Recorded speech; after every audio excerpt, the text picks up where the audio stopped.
फातिहा। अऊज़ु बिल्लाहि मिनश शैतानिर रजीम। ला हौला वला कुव्वता इल्ला बिल्लाहिल अलीय्यिल अज़ीम। बिस्मिल्लाहिर रहमानिर रहीम। अल्हम्दुलिल्लाहि रब्बिल आलमीन। वस्सलातु वस्सलामु वत्तहिय्यतु वल इकराम अला मौलाना व मुहतदाना अबिल क़ासिम मुहम्मद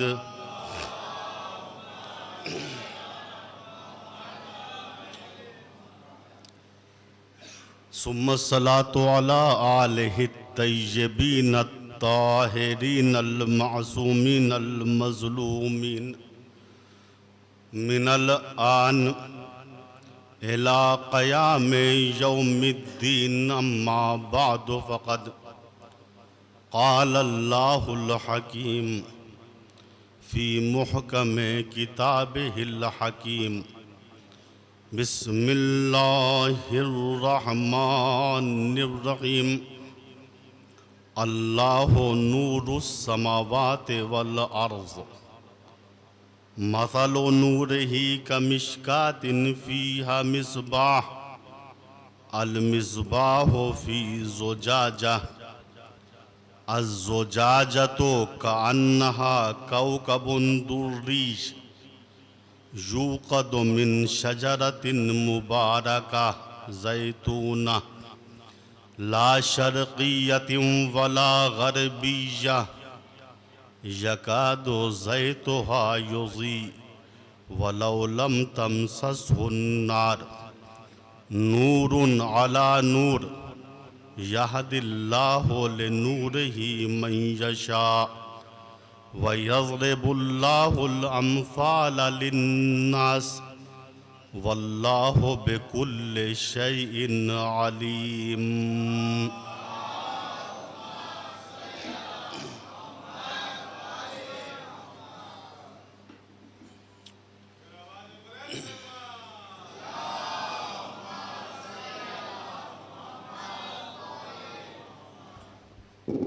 कुरान करीम सूरह नूर की 35वीं आय करीमा, जिसमें अल्लाह ताला अपना तारुफ यूं करा रहा है कि अल्लाह तमाम आसमानों और ज़मीन का नूर है। उसके नूर की मिसाल जैसे ताक में चराग और चराग फानूस में, और यूक़दु मिन शजरतिन मुबारका, ये चराग जो जलता है शजरे मुबारक़े ज़ैतून के ज़ैत से, जो न मशरिक़ी है न मग़रिबी है न पूरबी है न पश्चिमी है, और ख़ुद इसका ज़ैत रोग़न और तेल ऐसा है अगर उसे आग भी न लगाई जाए तो इतना साफ़ व शफ़ाफ़ है कि ख़ुद भड़क उठे। ये है नूर बालाए नूर। अल्लाह ताला तुम्हारे लिए मिसालों को पेश करता है और वो हर चीज़ का जानने वाला है। चूँकि मौज़ूए सुखन ये है कि अहले बैत मज़हरे नूरे लाही, अल्लाह नूर है, अहले बैत के ज़रिए से उसका नूर कायनात में फैलता है। अगर अहले बैत को छोड़ दिया जाए तो नूर इलाही लोगों तक नहीं पहुंच पाएगा। कल मैंने अर्ज किया कि अहले बैत में सबसे ज़्यादा नज़दीक पैगंबर इस्लाम से नसब के एतबार से बीबी सैयदा हैं। अगर सही मानों में बीबी सैयदा की अज़मत को हमने जान लिया तो हम अहले बैत को भी पहचान लेंगे, रसूल की शिनाख्त भी कर लेंगे और मारफत खुदा को हासिल कर लेंगे। सलवात पढ़े बर मोहम्मद।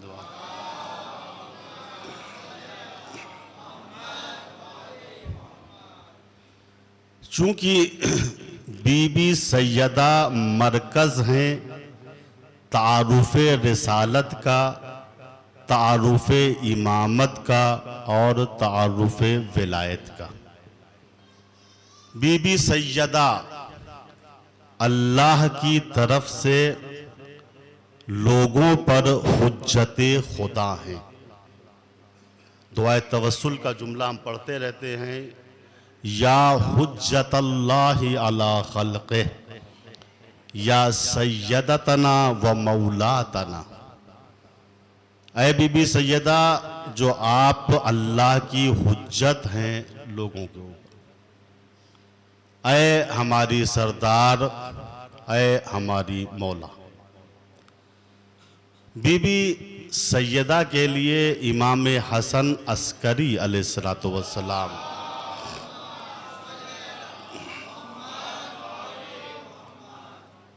इरशाद फरमाते हैं, आपकी अज़मत को अपने इस बयान में इस तरीक़े से बयान कर रहे हैं, नहनु हुज्जतुल्लाहि अला खल्क़िह, हम आइम्मा अहले बैत अल्लाह की हुज्जत हैं अल्लाह की मखलूक़ात पर। व जद्दतुना फ़ातिमा हुज्जतुल्लाह अलैना, और हमारी जद्दा फ़ातिमा अल्लाह की हुज्जत हैं हम इमामों पर। कितनी बड़ी बात है। तौक़ीए शरीफ में इमाम ज़माना ने फरमाया,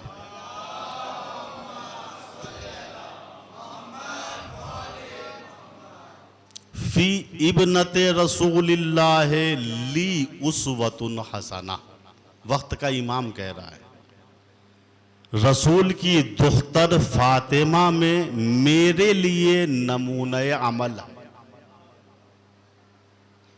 हकीकत में जिस तरीक़े से कोई शब क़द्र की मारफत हासिल न कर सका, जिस तरीक़े से दुआ की हकीकी कबूलियत का वक्त क्या है किसी को नहीं मालूम, इसी तरीक़े से बीबी सैयदा की कुन्ह मारफत किसी को हासिल नहीं हो सकती।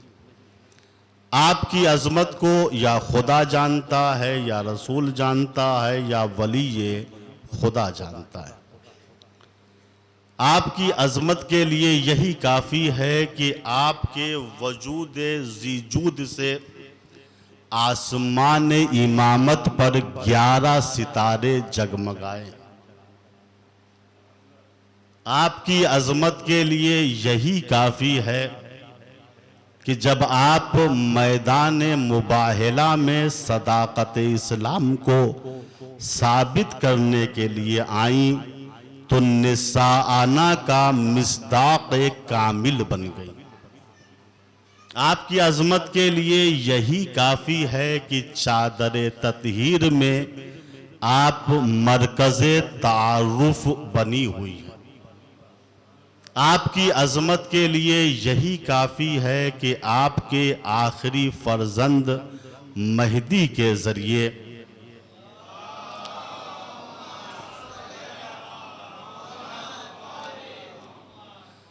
तौहीद इलाही का परचम पूरी कायनात में लहराएगा, तब जाके ये वादे इलाही ले युज़हिरहु अलद्दीन कुल्ले। अल्लाह ने कहा हमने इस्लाम को इसलिए भेजा ताकि इस्लाम दुनिया के तमाम अदियान पे गालिब आ जाए। ये वादे इलाही इमाम महदी के ज़रिए जो हमारे आखिरी इमाम हैं और नस्ल सैयदा से हैं, ये वादा इलाही मुहक्कक होगा और पूरा होगा। अहले सुन्नत वल जमात के मुहद्दिसीन ने भी लिखा कि अव्वलो शख्सिन यदखुलुल जन्ना फातिमा, जन्नत में सबसे पहली जात जो दाखिल होगी वो जात फातिमा है।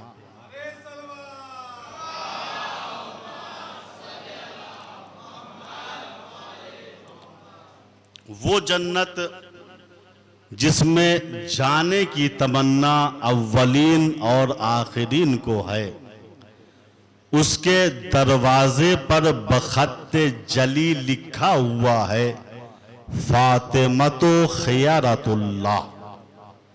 फातिमा वो हैं जिनको अल्लाह ने चुना है। कुछ वो हैं जिनको बंदों ने इलेक्शन से चुना है, मगर सैयदा वो हैं जिनको अल्लाह ने चुना है। अब जिसको अल्लाह ने चुना है उसके मुकाबले में उनको मत लाइएगा जो बंदों के इलेक्शन से बने। सलवात पढ़ें पर मोहम्मद।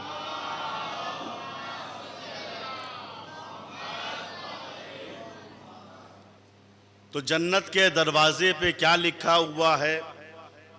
फातिमतो खियारतुल्लाह। देखिए, फातिमा नाम है आपका, खियारतुल्लाह आपकी सनद है। जैसे हम नेम प्लेट मकान पे लगाते हैं, जरगाम हैदर रिजवी PhD, फुला जैदी MA, तो ये खियारतुल्लाह बीबी की सनद है। कल मैंने आपसे किया था ना, 4 खवातीन वो हैं जो खियारतुल्लाह हैं, जिनको अल्लाह ने चुना है। बीबी आसिया, बीबी मरियम, बीबी खदीजा और जनाब सैयदा। लेकिन इनमें से बाबे जन्नत में किसी का नाम नहीं लिखा हुआ। बाबे जन्नत पर सिर्फ फातिमा का नाम लिखा हुआ। फातिमा तो खियारतुल्लाह, अज़मत सैयदा को समझिए। फातिमा वो हैं जिनको अल्लाह ने चुना है। देखिए, हमारे यहाँ का रवाज ये है कि जिस घर के दरवाजे पर जिसका नाम लिखा रहता है वो घर उसी का माना जाता है। बारीक बात है मगर साहिबाने फहम है। जिस दरवाजे पर जिसका नाम लिखा हुआ हो वो घर उसी का माना जाता है। अल्लाह ने बाबे जन्नत पर फातिमा का नाम लिखा। ये ऐलान है इस बात का कि जन्नत में वही जाएगा जो मुहिब्बे सैयदा होगा।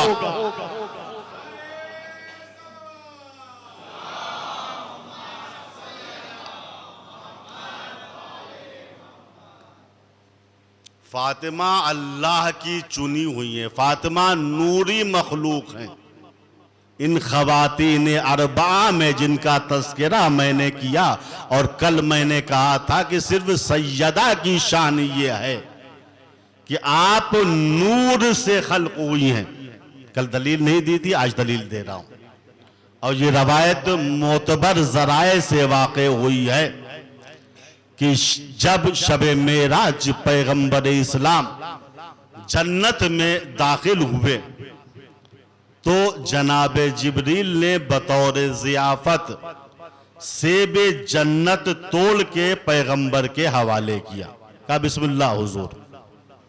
पैगंबर ने जब सेबे जन्नत को 2 पारा किया तो उससे एक नूर निकला। रसूल ने जिब्रील से सवाल किया, जिब्रील ये नूर कैसा है? जिब्रील ये नूर किसका है? जिब्रील ने कहा, या रसूल अल्लाह, ये नूर उस बीबी का है कि युक़ालु लहा फिस समाए मंसूरा व फिल अर्ज़ फातिमा, जिसका नाम आसमान पर मंसूरा है और जमीन पर फातिमा है। बीबी नूरी मखलूक है। आपका नाम विलादत से पहले ही तय हो चुका था, जब से जन्नत खल्क हुई है। और कीजिए, रवायत में ये नहीं है, किताबों में ये नहीं है कि अल्लाह ने जो है बाद में जन्नत के ऊपर लिखा हो कि फातिमा अल्लाह की चुनी हुई। जब से जन्नत का गेट लगा हुआ है, तब से ये जन्नत फातिमा की मिल्कियत है। बीबी की अजमत, आप नूरानी मखलूक हैं। युकालो फिस्समाए अन्नूरियतु समाविया। कल मैंने इस रवायत को पढ़ा था। अल्लामा मजलिसी फरमाते हैं कि आसमान पर आप नूरिये समाविया के नाम से मशहूर हैं। आसमानी नूर। और कल मैंने एक वादा किया था कि इल्म बीबी सैयदा पे गुफ्तगू करेंगे। आपका इल्म क्या था? चूंकि ये मौजू वो है जो आम तरीके से न खिताबत में इस्तेमाल होता है, न किताबत में इस्तेमाल होता है। बीबी का इल्म बयान बहुत कम होता है या जुमलों में होता है। बीबी आलिमे गैर मुअल्लमा थी, खुदा की तरफ से इल्म लेके आई थी। जैसे हर हुज्जतुल्लाह की शान होती है। भाई हजरत अली ने किस स्कूल में पढ़ा, इमाम हसन ने किस मदरसे में पढ़ा, बकिया इम्मा का भैया इन्हें मदरसों में पढ़ने की जरूरत थी ही नहीं। ये अल्लाह की तरफ से इल्म वहबी लेकर आए थे। अल इल्मु नूरुन यग़ज़िफ़ुहुल्लाह फी क़ल्बि मन यशा। इल्म एक नूर है, अल्लाह जिसके दिल में चाहता है इस नूर को उतार देता है। बीबी के पास इल्म कसबी नहीं था। इल्म कसबी, इल्म वहबी, ये इल्म दो तरह का होता है। एक इल्म वो है जो ज़हमत व मशक्क़त से हमने हासिल किया, पूरी पूरी रात जागे, किताबें चाट डाली, अब जो है हम आलिम बन गए, हमने उस इल्म में PhD कर ली, डॉक्टर बन गए। ये इल्म क्या है? कसबी है, मेहनत वाला। एक इल्म वो है जो वहबी है, खुदा की तरफ से अता होता है। बहुत से उलमा हैं एक रात में मरजा बन गए, एक रात में इल्म का समंदर उनके सीने में ठाठे मारने लगे। मशहूर वाकया है ना कि शेख अंसारी के क्लास में एक मौलाना आते थे। शेख अंसारी हमारे बहुत बड़े मरजा थे और बहुत बड़े आलिम थे। इतने बड़े आलिम थे कि उनका लक़ब है खातमुल मुजतहिदीन, यानी इज्तिहाद उन पे खत्म हो गया। जो कुछ आज है हमारे पास उन्हीं का दिया हुआ है। जैसे खातमुल अंबिया है, वैसे ही खातमुल मुजतहिदीन शेख अंसारी का लक़ब है। वाकई बहुत बड़े अल्लामा थे, आलिम थे। उनके क्लास में एक मौलाना आते थे दर्स इज्तिहाद की क्लास में, और सवाल करते थे। और सवाल करते बेढंगा एकदम से कि बैठने वाले जो लोग थे उलमा, उनको भी खलता था, क्या सवाल बेढंगा कर रहे। शेख अंसारी की तबीयत पे भी बड़ा बार होता था, क्लास डिस्टर्ब कर रहा है, समझ नहीं रहा है शेख।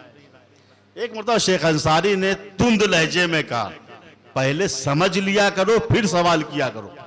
10 साल से क्लास में आ रहे हो, तुम्हारे पल्ले ये बात नहीं पड़ रही है।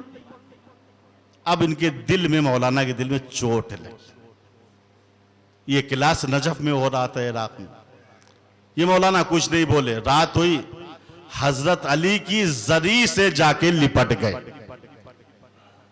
देखिए इल्म वहबी किसे कहते हैं? हजरत अली की जरी से जाके लिपट गए। मौला आज तो सैकड़ों स्टूडेंट के सामने हमारी बेइज्जती होगी। मौला हम मेहनत तो कर रहे हैं, कुन ज़हन है, तो क्या हुआ? मौला हमारी मदद कीजिए, हमारी इज्जत को बचाइए। तो जैसे ही ये बयान कर रहे थे, मौला से मुश्किलात अपनी अर्ज कर रहे थे, इनकी आंख लग गई। ख्वाब में देखा हजरत अली आए हुए हैं और कहते हैं, ऐ फलाने कहो बिस्मिल्लाहिर्रहमानिर्रहीम। इन्होंने कहा बिस्मिल्लाहिर्रहमानिर्रहीम।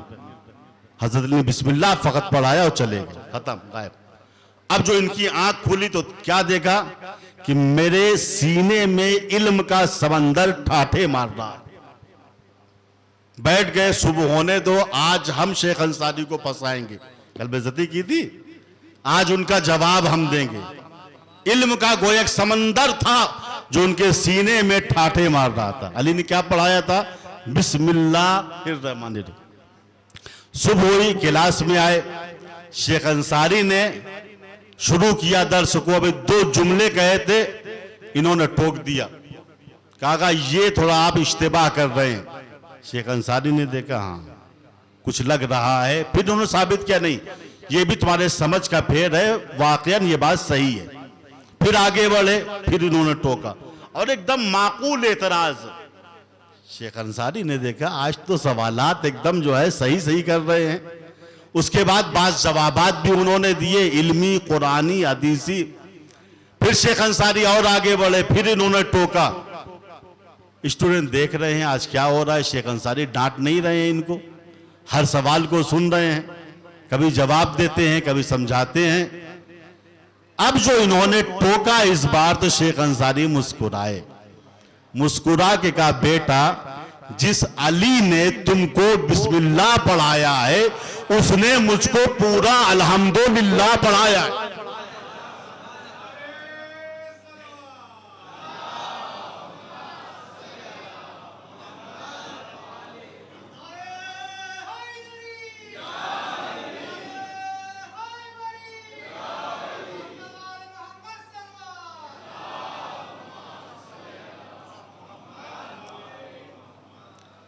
तो ये है इल्म वहबी। अल इल्म नूरुन, इल्म एक नूर है। अल्लाह जिसके दिल में चाहता है इस नूर को उतार देता है। बीबी सैयदा के पास इल्म वहबी था। 5वें इमाम, इमाम मोहम्मद बाकिर अलैहिस्सलातु वस्सलाम,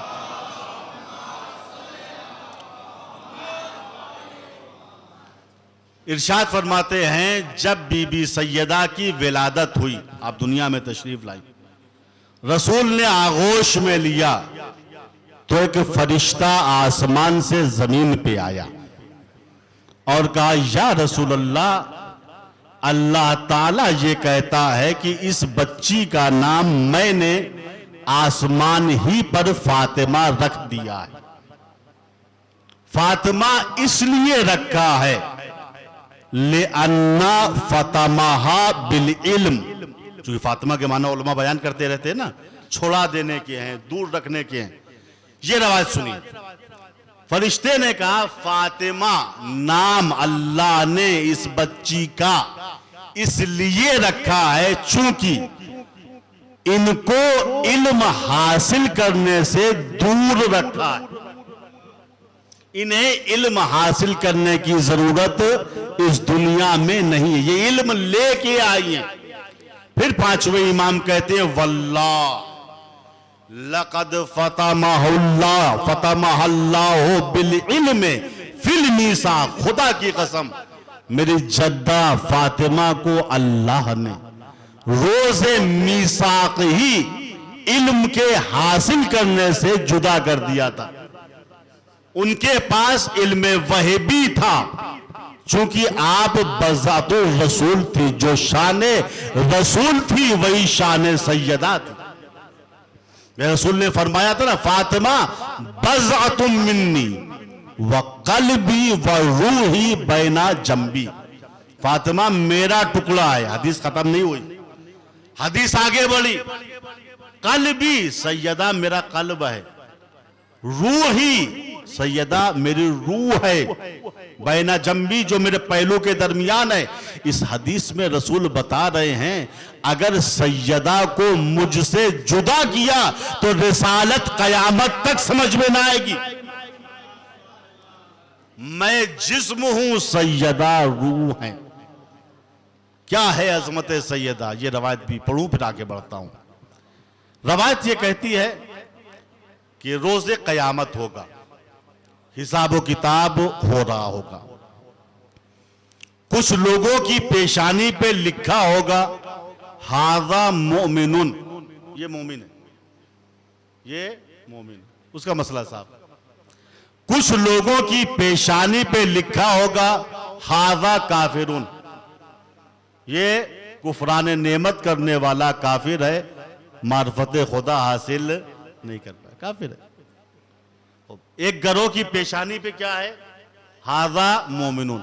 देखिए, पेशानी से दुनिया के अंदर भी शनाख्त होती है, कयामत में भी इसी पेशानी के जरिए शनाख्त होगी।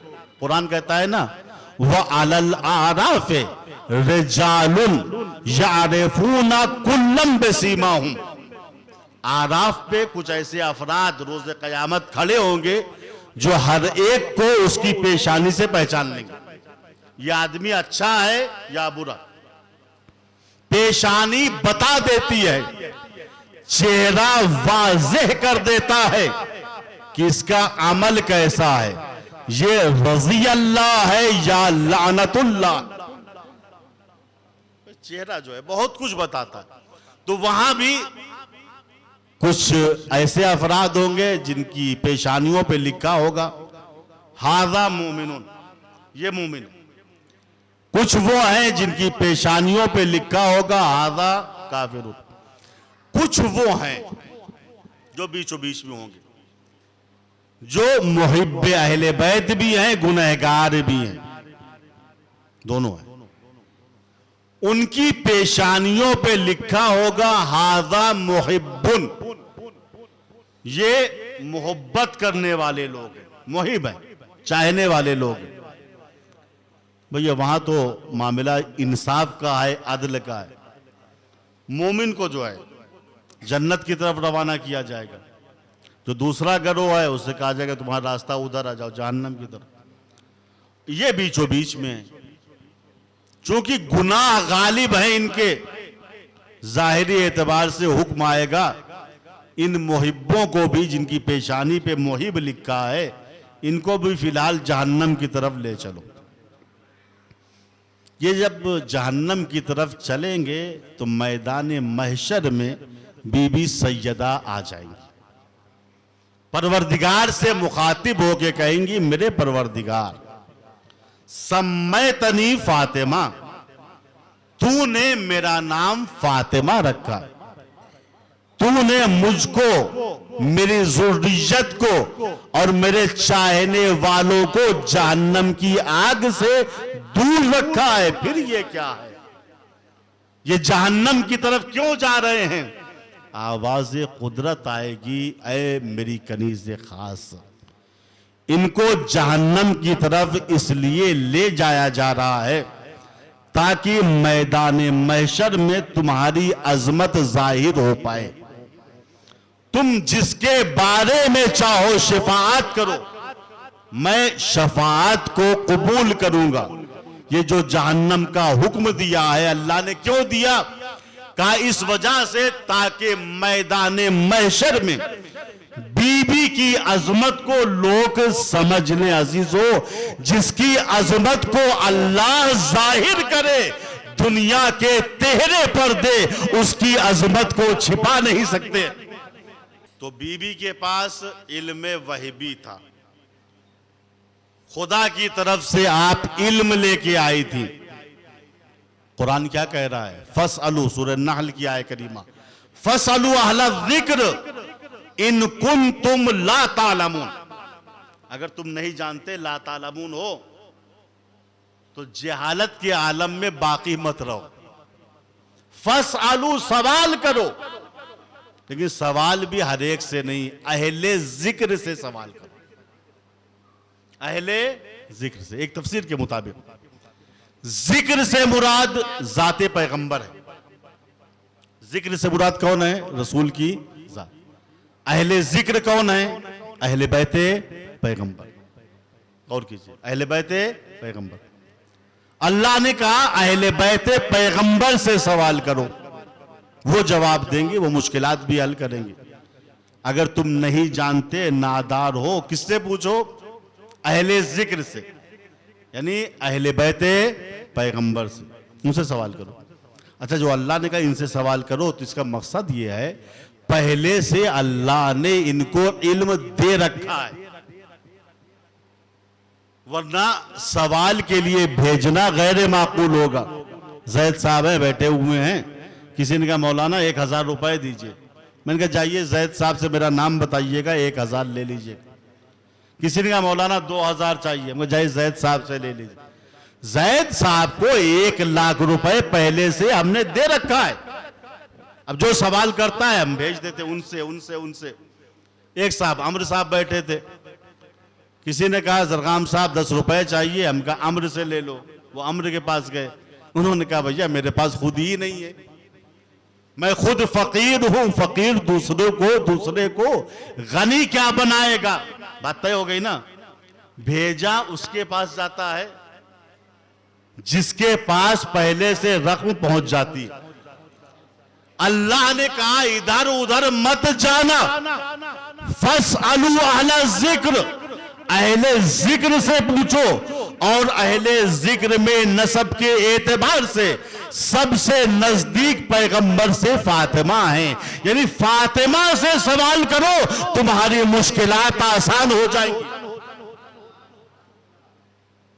और देखिए दर सैयदा पे सवाल करने वाले आते थे, ऐसा नहीं है। चाहे मादी सवाल वाले हो, रोटी कपड़ा मकान का मसला हो, ये लोग भी आते थे दर सैयदा पर। वो आयत पढ़ते हैं ना उलमा, वयुतइमून अत्तामा अला हुब्बिही मिस्कीनम व यतीमम व असीरा। ठीक, ये अहले बैत पैगंबर वो हैं, यानी दर सैयदा वो है जहां से मिस्कीन यतीम असीर की मदद। ये मादी सवाल।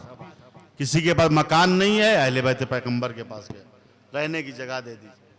किसी के पास अनाज नहीं है, कहा उनके पास जाओ, अल्लाह ने पहले से दे रखा है।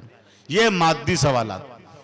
अब आइए मानवी और इल्मी सवालात के लिए भी अल्लाह ने अहले बैत पैगंबर के पास भेजा। और दर सैयदा पर बड़े बड़े उस जमाने के आलिम सहाबी सवाल करने बीबी सैयदा से आते थे। आप गौर कीजिए, तारीख उठाइए। जनाब सलमान हैं, जनाब अबू ज़र ग़िफ़ारी हैं, जनाब मिक़दाद हैं, जनाब अम्मार हैं, जाबिर इब्ने अब्दुल्लाह अंसारी। इस किस्म के बहुत से असहाब पैगंबर जो आलिम थे, जलीलुल क़द्र थे, जब किसी मसले में उलझते थे तो दर सैयदा पर आते थे। ये हदीस किस्सा जो हम पढ़ते हैं, ये हदीस किस्सा की रवायत किससे है? का अन जाबिर इब्ने अब्दुल्लाह अंसारी। जाबिर ने किससे रवायत की है? रसूल से। कहानी अन फातिमा। जाबिर कहते डायरेक्ट मैंने बीबी फातिमा से ये हदीस सुनी है। बात तय हो गई ना कि ये बड़े बड़े उलमा जो असहाब की शक्ल में थे, इल्मी सवालात जब इनके होते थे, खुद हल नहीं कर पाते थे, तो बीबी सैयदा के दरवाजे पे आते थे, उनको जवाब मिलता था। चूंकि ये जानते थे कि बीबी सैयदा वो हैं जो अल्लाह की तरफ से इल्म लेके आई। मादी सवालात, मानवी सवालात, हर किस्म के सवालात। और बिलखुसूस बीबी सैयदा औरतों के लिए एक मर्जा की हैसियत रखती थी। ये आज के मर्जा नहीं, मर्जा यानी जिसकी तरफ रुजू किया जाता है, जिसकी तरफ मुश्किलात के हल के लिए हम जाते हैं, उसे कहते हैं मर्जा। एक सलवात।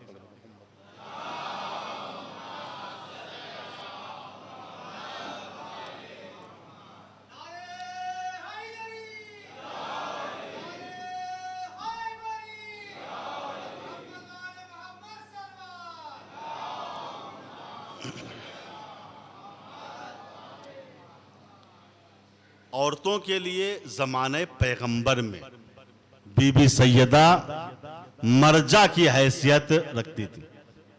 जब औरतें किसी मसले में उलझती थी तो शहजादी के पास आती थी। शहीद सानी अपनी किताब मुनियतुल मुरीद में लिखते हैं, एक कुंद ज़हन खातून थी, वो बीबी सैयदा के पास सवाल करने आई।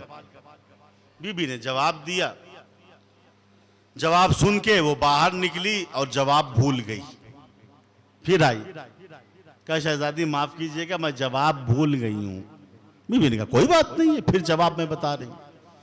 बीबी ने सवाल का जवाब फिर दिया। फिर ये खातून बाहर निकली, फिर भूल गई, फिर आई। बीबी माजरत भूल गए जो है। कहा फिर सुन लो। शहीद सानी लिखते हैं ये खातून 10 मर्तबा आई है और गई है बीबी सैयदा के पास। बीबी सैयदा बार बार जवाब देती थी और ये भूल जाती थी। आखिर में जब 10वीं मर्तबा आई, उसने हाथ जोड़ के कहा बीबी आप नाराज मत होइएगा, मैं एक कुंद ज़हन औरत हूं और बात यह है कि अगर सिर्फ मेरा सवाल होता और मैं भूल जाती कोई बात नहीं थी, लेकिन एक खातून ने सवाल करवाया है, लिहाजा मैं अमानत में खयानत नहीं कर सकती हूं। आपकी बात भूल गई हूं तो अपनी तरफ से गढ़ के कोई बात नहीं कहूंगी। बीबी माजरत, आप नाराज ना होइएगा, एक बार और इस सवाल का जवाब दे दीजिए। बीबी मुस्कुराई, कहा तुम कह रही हो मैं नाराज हो जाऊं? मैं नाराज हो जाऊंगी समझ रही हो? ऐसा नहीं है। जितनी मर्तबा तुम सवाल करने आती हो मैं खुश हो जाती हूं। सवाल करके देखिए, यह है अखलाक पैगंबर जो बीबी सैयदा के पास था। आपने फरमाया तुम सवाल करके मुझ पर एहसान कर रही हो, मैं जवाब देके तुम पे एहसान नहीं कर रही। औरत ने घबरा के कहा बीबी ये क्या कर रही मैं कह रही है? मैं तो ये समझ रही हूं जितनी मर्तबा आप जवाब देती हैं आप मुझ पे एहसान करती हैं। कहा नहीं, जवाब दे के मैं एहसान नहीं कर रही हूं, सवाल करके तू मुझ पे एहसान कर रही है। कहा बीबी वजाहत कर दीजिए। कहा बात यह है जितनी मर्तबा मैं तुम्हारे सवालों के जवाब देती हूं जन्नत में मेरा मर्तबा बुलंद हो जाता है।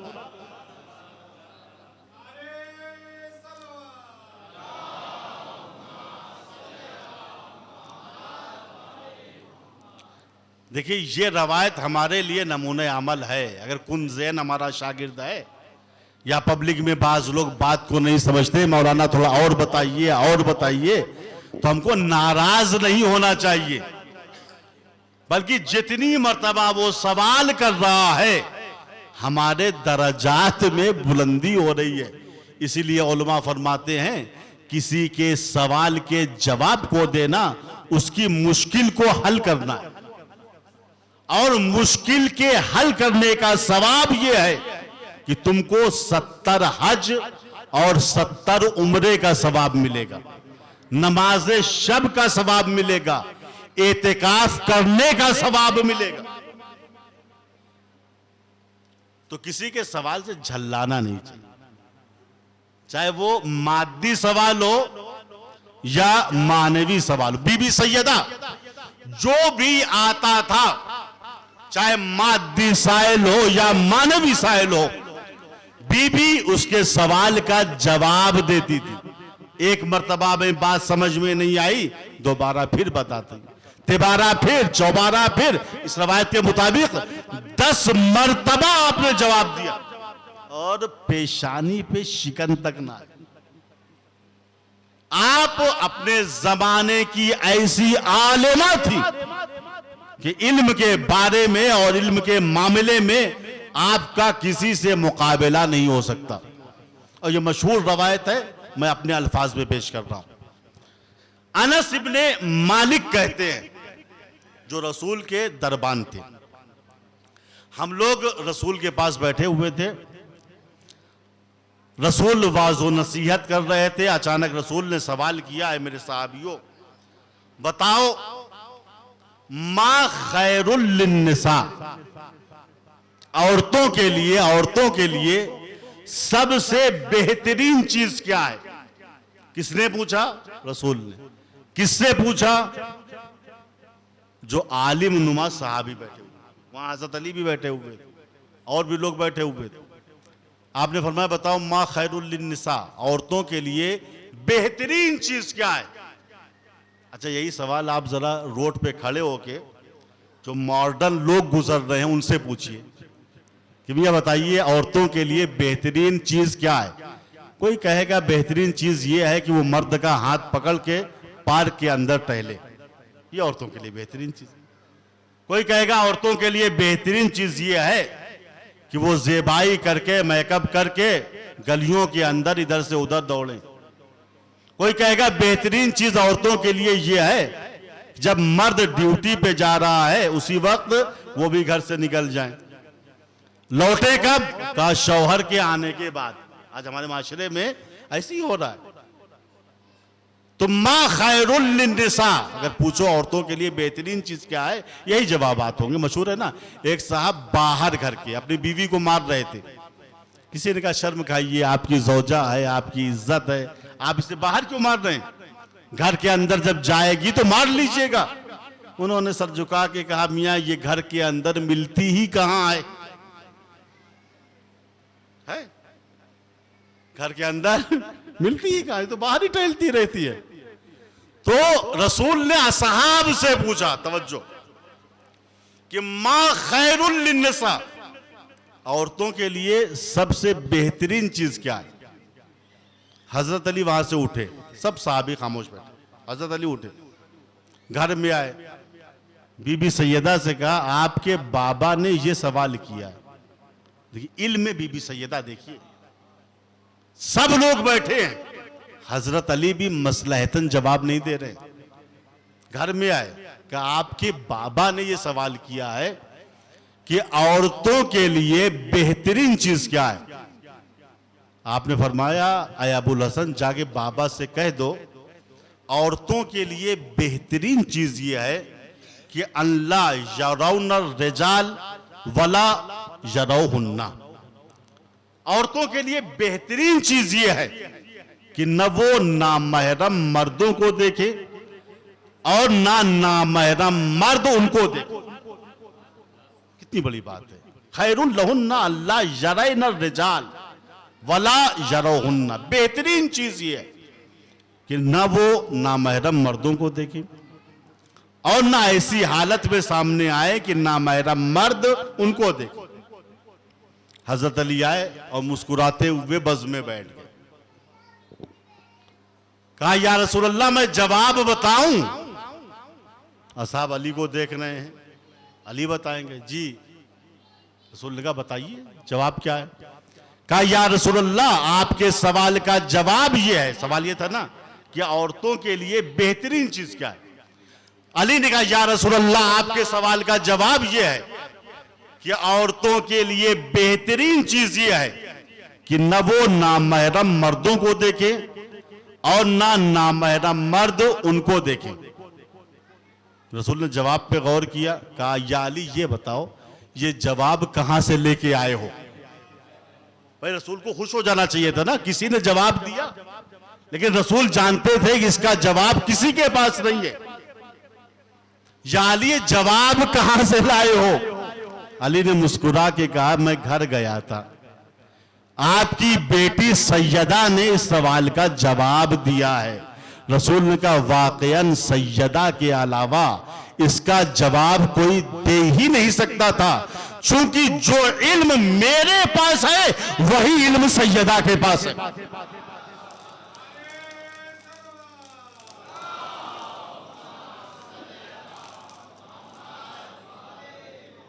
एक और सलवात पढ़े मोहम्मद।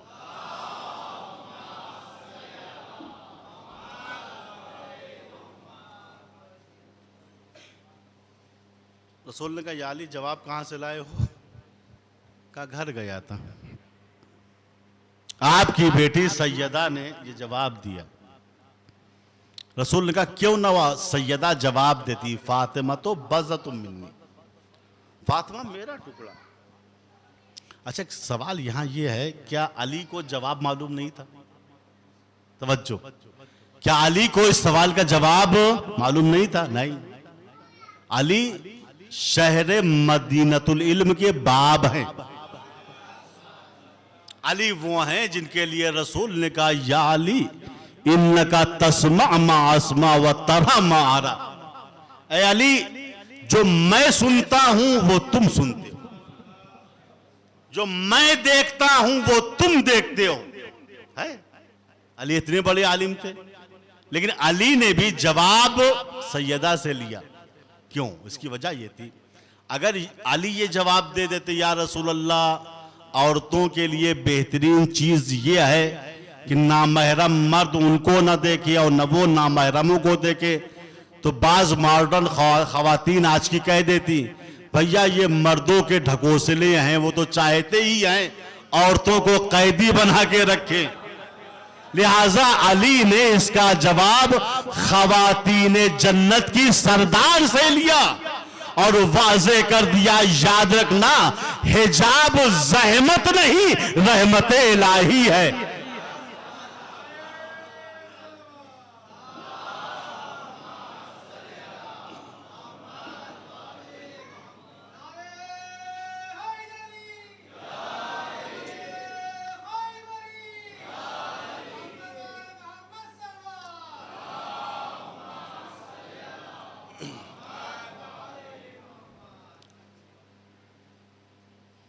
बीबी सैयदा ने जवाब क्या दिया, अल्ला यरैन रिजाल वला यरहुन्ना, बेहतरीन चीज औरतों के लिए। और बीबी सैयदा ने अपने इस जुमले पे पूरी उम्र अमल भी किया। वो रवायत इब्ने उम्मे मक्तूम वाली सुनते रहते हैं। एक मर्तबा अल्लाह के पैगंबर अपने एक नाबीना सहाबी जिनका नाम है इब्ने उम्मे मक्तूम, उनका हाथ पकड़ के दरे सैयदा पे आए, दकुल बाब किया, अंदर से आवाज आई कौन? कहा बेटी तुम्हारा बाबा अल्लाह का रसूल। कहा बाबा आपका घर है, दकुल बाब क्यों कर रहे हैं, आ जाइए घर के अंदर। कहा बेटी मैं तन्हा नहीं हूं, मेरे साथ एक नाबीना सहाबी है। सैयदा खामोश हो। थोड़ी देर के बाद रसूल ने फिर दकुल बाब किया। सैयदा ने आवाज दी कौन? कहा तुम्हारा बाबा। कहा आ जाइए। कहा तन्हा नहीं हूं, मेरे साथ एक नाबीना सहाबी है। सैयदा फिर खामोश हो गई, कोई जवाब नहीं था। रसूल ने तीसरी मर्तबा दकुल बाब किया। देखिए औरतों के लिए बेहतरीन चीज क्या है, न वो नामहरम मर्दों को देखे, न वो नामहरम मर्द उनको देखे। तीसरी मर्तबा रसूल इस्लाम ने दकुल बाब किया। फिर आवाज आई कौन? कहा तुम्हारा बाबा। बाबा आ जाइए। कहा बेटी मैं तन्हा नहीं हूं, मेरे साथ नाबीना साहबी भी। इस बार बीबी सैयदा ने एक जुमला कहा, बाबा आपको तो मालूम है ना आपकी बेटी सैयदा के पास ऐसी छोटी चादर है कि अगर सर ढकती हूं तो पैर खुल जाता है, पैर ढकती हूं तो सर खुल जाता है। रसूल ने कहा बेटी वो नाबीना है। कहा बाबा वो नाबीना है, मैं तो बीना हूं। वो अंधे हैं, मुझे तो दिखाई दे रहा है। ये है ज़ुहद बीबी सैयदा, ये है मारिफत बीबी सैयदा, ये है इल्म बीबी सैयदा। दुनिया को मुंह इन्होंने नहीं लगाया। वो युसिरूना अला अनफुसिहिम वलौ काना बिहिम खसासा। ये अहले बैत वो हैं जो हमेशा दूसरों को अपने ऊपर मुकद्दम रखते हैं। खुद भूखे रहते हैं मगर इनसे दूसरों की भूख बर्दाश्त नहीं होती। खुद प्यासे रहते हैं मगर इनसे दूसरों की प्यास बर्दाश्त नहीं होती। इसीलिए कुरान ने कहा इधर उधर मत जाना, कुछ लेना हो, दुनिया लेनी हो अहले बैत के दरवाजे पे आओ, आखिरत लेनी है अहले बैत के दरवाजे पे आओ। ये घर वो है जिसमें सरदार ही सरदार है। कोई सैयदुल अंबिया है, कोई सैयदे निसा है, कोई सैयदे शबाबे अहलिल जन्ना है। सरदारों से मिलेगा। जो खुद फकीर हो वो तुमको क्या देगा? फाकिद शय मोती शय नहीं होता। जो खुद अपने पास कुछ न रखता हो दूसरों को क्या अता करेगा? इसी दरवाजे पर कल मैंने अर्ज किया था ना, अशकिया ने आग और लकड़ियां इकट्ठा की थी। उम्मत का बर्ताव सरदारों के साथ कैसा रहा? सैयदा के दरवाजे में आग लगाई, इमाम हसन को जहर दिया, जिगर के 72 टुकड़े हुए और हुसैन इब्न अली पर मदीने की जमीन तंग कर दी। 28 रजब सन 60 हिजरी को हुसैन इब्न अली ने मदीना छोड़ा है।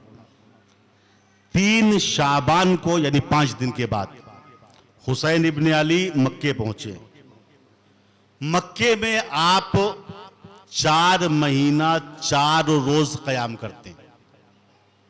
8 जिलहिज यौम तरविया हुसैन इब्न अली ने मक्का भी छोड़ दिया और 2 मुहर्रम 61 हिजरी को आप वारिद करबला हो गए।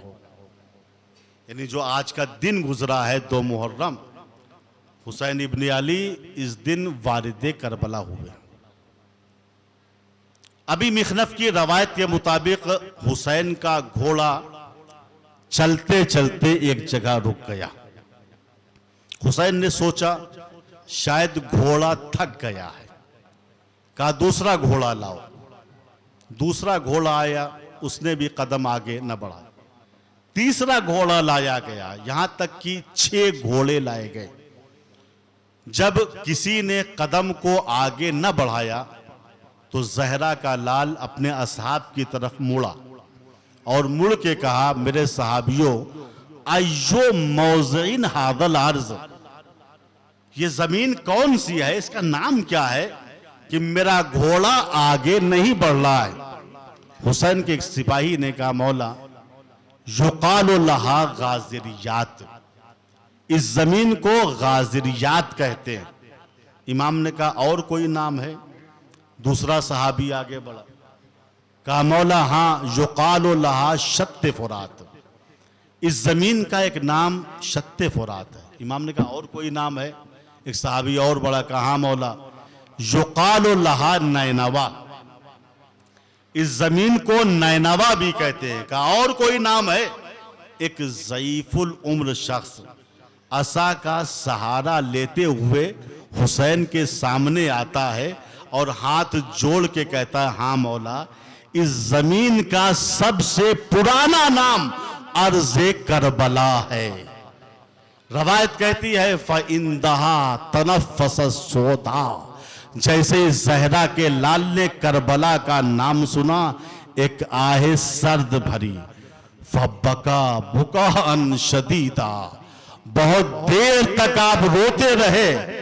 उसके बाद आप घोड़े से झुके, एक मुश्त खाक उठाई सूंघी, फिर शहजादी जैनब को दी, बहन सूंघो, इस खाक की खुसूसियत क्या है? मिर्जा या मीर अनीस फरमाते हैं कि घोड़े से झुक के खाक उठाई हुसैन ने, घोड़े से झुक के खाक उठाई हुसैन ने, खुद सूंघी और बहन को सूंघाई हुसैन। जब सानिए जहरा ने खाके करबला को सूंघा, फौरन जमीन पे फेंक दिया, कहा भैया जितनी जल्दी हो सके इस सरजमीन को छोड़ दीजिए, क्योंकि भैया इस सरजमीन की मिट्टी से आपके खून की खुशबू आ रही है। हुसैन ने कहा नहीं बहन, ये वो सरजमीन है कयामत तक जहां सोना हमारा मुकद्दर है। वल्लाहे हा होना मना खोरे काबेना व मख्तलो रे जालना, ये वो सरजमीन है जहां हमारी सवारियों के बोझ उतारे जाएंगे। ये वो सरजमीन है जहां हमारे मर्दों को कत्ल किया जाएगा। ये वो सरजमीन है जहां हमारा खून बहाया जाएगा। ये वो सरजमीन है जहां मेरे अकबर के सीने में बर्छी की अनी टूट जाएगी। ये वो सरजमीन है जहां मेरे कासिम का लाशा पामाले सुने अस्पा हो जाएगा। ये वो सरजमीन है जहां अब्बास के बाजुओं को कलम कर दिया जाएगा। ये वो सरजमीन है जहां शशमाए मुजाहिद के गले पर तीरे हुरमुला लगाया जाएगा। अजरुकुम अल्लाह। इमाम ने कहा भैया अब्बास बस्ती वालों को बुलाओ, मैं ये जमीन खरीदना चाहता हूं। बनी असद का सरदार आया, मौला क्यों बुलाया है? कहा सरदार मैं अर्ज़े करबला को खरीदना चाहता हूं। सरदार ने कहा मौला मुझे जमीन बेचने में कोई आड़ नहीं है, मगर मौला सुन लीजिए, ये जमीन आज तक किसी नबी और नबीजादे को रास नहीं आई। मौला इस जमीन को मत खरीदिए, रात की तारीकी में किसी बीबी के रोने की आवाजें आती है। अल्लाह अकबर। हुसैन ने कहा नहीं सरदार, मैं इस जमीन को खरीदूंगा। 60,000 दिरहमों में जहरा के लाल ने अर्ज़े करबला को खरीद लिया। खरीदने के बाद का बनी असद, मैं इस जमीन का मालिक हो गया, लेकिन 3 शर्तों के साथ मैं ये जमीन वापस कर रहा हूं, तुमको हेबा कर रहा हूं। पहली शर्त ये है, हमारी शहादत के बाद इस सरजमीन पे ज़राअत मत करना, खेती मत करना। दूसरी शर्त ये है, जब हमारा जायर दूर से आए तो निशाने कब्र बता देना, उसे 3 दिन तक मेहमान रखना। तीसरी और आखिरी शर्त यह है, जब फौजी यजीद हमको कत्ल करके चली जाए तो हमारी लाशाए बरहना को दफना देना। फिर हुसैन इब्ने अली बनी असद की औरतों की तरफ मुखातिब हुए। बनी असद की औरतों, मैं तुम्हारी शहजादी फातिमा का बेटा हूं, मैं तुम्हारी शहजादी जैनब का भाई हूं। अगर तुम्हारे मर्द फौजी यजीद के खौफ से दफन करने ना आए तो तुम पानी भरने के बहाने से आना, हमारी लाशों को दफन कर देना। फिर हुसैन इब्ने अली बनी असद के बच्चों की तरफ मुखातिब हुए, ऐ बनी असद के बच्चों, मैं तुम्हारे रसूल का नवासा हूं, मेरे भी छोटे छोटे बच्चे हैं। अगर तुम्हारे माँ बाप हमको दफन न कर सके तो तुम खेलने के बहाने आना और एक एक मुश्त खाक हमारी लाशाए बरहना पे डाल देना। अजरुकुम अल्लाह। तारीख कहती है इस वसीयत के बावजूद 3 दिन तक 10वीं मुहर्रम के बाद शुहदाए करबला का लाशा दिन की धूप और रात की ओस में पड़ा रहा। और जब ये खबर कूफे में पहुंची कि हुसैन इब्ने अली अपने 72 साथियों के साथ करबला के मैदान में शहीद हो गए, ज़ौजाए ज़ुहैर इब्ने कैन के कानों तक जब ये आवाज पहुंची तो उनके दिल में तसव्वुर हुआ, मेरा शौहर हुसैन की मायत में शहीद हुआ है। हुसैन तो नवासे रसूल हैं, फर्जंदे ज़हरा हैं, उनको लोगों ने गुस्ल दिया होगा, कफन दिया होगा, एहतराम से दफन कर दिया होगा, मगर हाँ मेरा शौहर ज़ुहैर इब्ने कैन वो गरीबुल वतन है, उसको वहां कौन पहचानेगा। ये सोच के गुलाम को बुलाया, संदूकचे से कफन निकाला, कहा गुलाम तेरा आका ज़ुहैर करबला के मैदान में बेगोरो कफन पड़ा हुआ है, जाकर उसे कफन देकर आ। अगर तूने अपने आका को कफन दिया और मुझे आके इत्तला दी तो मैं तुझे राहे खुदा में आजाद कर दूं। कहा मेरे शहजादी मुझे माफ कर देना, मैं करबला इसी नियत से गया था कि ज़ुहैर को कफन दूंगा, मगर बीबी मैं कफन को लेकर वापस आ गया हूं। इतना सुनना था, ज़ौजे ज़ुहैर तड़प गई, कहा तू अजब नमक नाशनास है, आखिरी खिदमत के लिए मैंने तुझे करबला भेजा था लेकिन तूने अपने आका ज़ुहैर को कफन नहीं दिया। गुलाम ने रोकेगा शहजादी, मैं करबला इसी नियत से गया था कि अपने आका ज़ुहैर को कफन दूंगा, मगर बीबी जब मैंने मक्तल की सरजमीन पे कदम को रखा तो मैंने देखा सिर्फ ज़ुहैर का लाशा बेकफन नहीं है, बल्कि ज़ुहैर के आका हुसैन का लाशा भी बेकफन है, अली अकबर का लाशा भी बेकफन है, कासिम का लाशा भी बेकफन है, अब्बास का लाशा भी बेकफन है। शहजादी इतना सुन लो, कफन एक था मगर लाशें 72 थी। मैं किस किस को कफन देता, मुझे शर्मिंदगी हो रही थी। मैं ज़ुहैर को कफन दे दूं मगर ज़ुहैर का आका हुसैन बेकफन पड़ा रह जाए।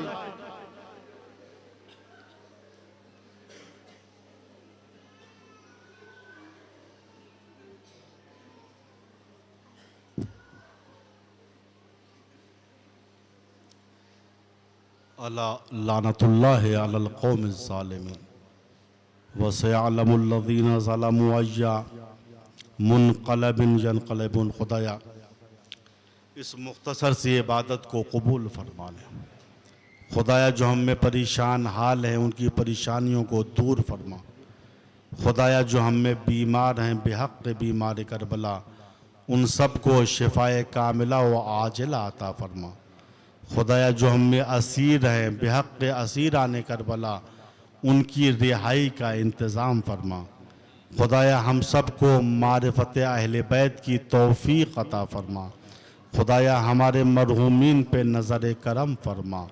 खुदाया दुनिया जुल्म जौर से भर चुकी है, हमारे इमाम ज़माना के ज़रिए से हमारी मदद फरमा और हम सब को उनके आवान व अंसार में करार दे। व आखिर दावाना अनिल हम्दु लिल्लाहि रब्बिल आलमीन।